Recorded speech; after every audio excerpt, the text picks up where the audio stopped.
All right, welcome to The Explainer, where we really get into the big topics. Today, we're tackling a huge shift happening in Philippine education, the brand new Matatag curriculum for social studies, or as you know it, Aralining Panlipunan. So you hear this term Matatag curriculum, but what is it, really? And more importantly, why should you care? Well, this isn't just some minor tweak. It's a complete rethink of how these subjects are taught, and it's designed to shape the next generation of Filipino citizens. Okay, so to really get what the new curriculum is all about, we first have to ask, why? Why change things in the first place? What was wrong with the old way? Well, a big review by the Department of Education basically found one major problem. The old curriculum was just packed. Way too much stuff was crammed into a very short amount of time. Think of it like this. You're trying to pack for a year-long trip, but all you have is a tiny weekend bag. That's kind of what it was like for students and teachers.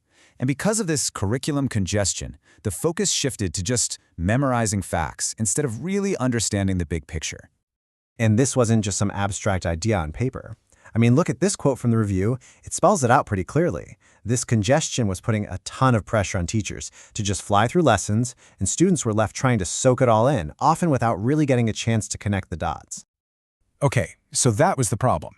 The big question then is, what's the solution? How exactly does the MATA curriculum plan to fix this? Well, it's really built on two main ideas. First up, the main goal, the big why, has been totally sharpened. It's all about fostering what they call civic competence.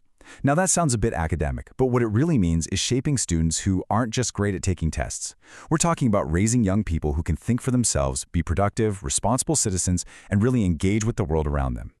And second, to tackle that whole overstuffed suitcase problem, the new framework is built around what they're calling big ideas. This is a real game changer.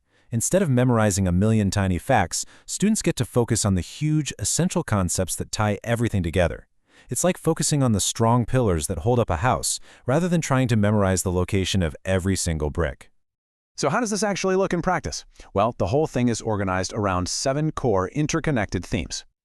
And what's so cool about this is how these themes cover, well, everything. You've got themes that connect geography to social issues, and others that are all about what it even means to be a citizen. Rights, responsibilities, the whole shebang. These themes are like threads woven through every grade level, making sure the learning is consistent and really goes deep. All right, let's talk about the learning journey itself. How does this curriculum actually build up a student's knowledge? It follows a really smart, intuitive approach. It's all based on something called the expanding environment model, and it's pretty much exactly what it sounds like. Imagine a camera starting with a close-up and then slowly zooming out. Instead of throwing kids into complex global history right away, it starts with what's familiar, themselves, their family, and then gradually expands to the bigger world. And you can see that progression laid out perfectly here. You start with the self and family, then you zoom out to the community and province, then the nation, and finally you get to the region and the entire world. It's a step-by-step process that makes sure the concepts always feel relevant and build on what the student already knows. Okay, this all sounds great in theory, but what does it actually look like in a real classroom?